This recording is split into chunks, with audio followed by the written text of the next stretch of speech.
যিহেতু আজি আমি টিংৰাইচালি অঞ্চলৰ পৰা এটা দুখৰ বাৰ্তা দিবলৈ বাধ্য হৈছোঁ যে আমাৰ এই অঞ্চলত আমাৰ গাঞ্জা আৰু ড্ৰাগছ আৰু মদ আৰু চুলাই যথেষ্ট পৰিমাণে ইয়াত হৈছে খাবলৈ। আৰু এতিয়া হঠাৎ আজি আমাৰ এই টিংৰাইচাৰিৰ তিনিআলিৰ ওচৰত বহু বছৰৰ পৰা ইয়াতে দুৰ্গা চাহ ডিঙাৱতী নিবাসী দুৰ্গা চাহ ইয়াত শাক পাচলি মানে দোকান পাত দি তাৰ ল'ৰাটো ৰাজু চাহ থাকে, কেতিয়াবা ৰবি চাহও থাকে, দুইটা ল'ৰাই ইয়াত শাক পাচলি ব্যৱসায় কৰে। আজি প্ৰায় মই এটা টিঙাইচিৰ পোৱালৈকে এটা বৰ বেয়া খবৰ পালোঁ যে ৰাজু চাহ ৰবি চাহে দোকানৰ ভিতৰত যথেষ্ট পৰিমাণে গাঁজা পাইছে। যথেষ্ট পৰিমাণ গাঁজা দেখি পালোঁ, আমি ওচৰত আহি পালোঁ, দেখিছোঁ যথেষ্ট পৰিমাণ গাঁজা। এই কথাটো আমি সদায় টিঙাইচালি অহা যোৱাৰো কৰোঁ আমাৰ স্থানীয় মানুহ, কিন্তু আমি তেনেকুৱা ধৰণৰ কোনোদিন ভবা নাছিলোঁ যে এনেকুৱা এজন মানুহ, এনেকুৱা ব্যৱসায় শাক পাচলি ব্যৱসায় কৰা মানুহ গাঁজা আনি আমাৰ প্ৰজন্মখনি ধ্বংস হৈ ঠেলি আমি দুখ কৈছোঁ।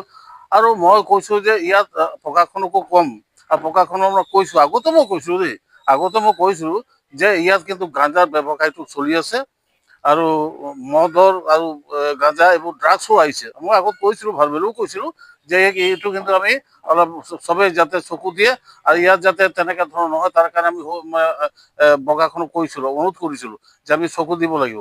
কিন্তু এতিয়া মই দিনক দিনে দিছোঁ টিংৰাইচন্দ্ৰৰ ডিঙিয়াতিৰ কথাই হওক, বাৰিজানৰ কথাই হওক, ইয়াত গোটেই অঞ্চলত কিন্তু ড্ৰাগছ আৰু গাঁজা কিন্তু একদম বহু পৰিমাণে কিন্তু ইয়াত ইয়াত সৰু সৰু প্ৰজন্মক খাবলৈ আৰম্ভ কৰিছোঁ আৰু একেবাৰে ধ্বংসমুখী গৈছে ল'ৰা ছোৱালীখিনি। এই অলপ দিন কেইদিনমান আগতো ইয়াতে খাব খোৱা কি আজিকালি বেজি চিটি মইতো নাজানো যে বেজি লয়, তেনেকৈতো ড্ৰাগছ ব্যৱহাৰ কৰে, খাই আকৌ বেজি দ্বাৰাও তেওঁলোকে এই নিচাযুক্ত ড্ৰাগছ ব্যৱহাৰ এই কেইদিনমান ধৰিছিলে, কিন্তু তেওঁলোকে বস্তু নোপোৱাৰ কাৰণে তেওঁলোকে মুকলি কৰি দিলে প্ৰশাসনে।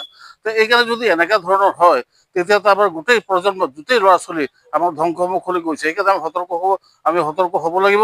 আৰু প্ৰশাসনক মই নিবেদন জনাইছোঁ যাতে একদম এনেকুৱা ধৰণৰ ড্ৰাগছ আৰু যদি এনেকুৱা ধৰণৰ কটকৰ আছে একদম সম্পূৰ্ণৰূপে যাতে তেওঁলোকে তদন্ত কৰি যাতে একেবাৰে বিনষ্ট কৰিব পৰা যায়, শেষ হৈ যায়, তাৰ কাৰণে মই এই সংবাদৰ যোগেদি মই অনুৰোধ জনাব বিচাৰিছোঁ।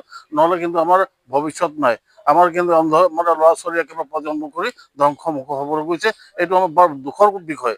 মই কোনোদিন দেখা নাই এনেকৈ গাঁজা, এনেকৈ এটা শাক পাচলি ব্যৱসায় দোকানৰ ভিতৰৰ পৰা উদ্ধাৰ পাই, মই কিন্তু দেখা নাছিলোঁ। আৰু মই ভবা নাছিলোঁ, মানুহখিনিৰ লগত সদায় আমি শাক পাচলি বজাৰ কৰোঁ, তেতিয়া তেওঁলোকে কৈছে ক'ৰ পৰা পাইছে, তাকো কৈছে যে আমি বাৰিজান কোনোবা চুৰিত নে কি এনেকা মানুহৰ পৰা ল'ৰাটোৰ পৰা তেওঁলোকে চাপ্লাই দিয়ে, আমি তাৰ পৰা বিক্ৰী কৰোঁ, এনেকা বুলি কৈছে।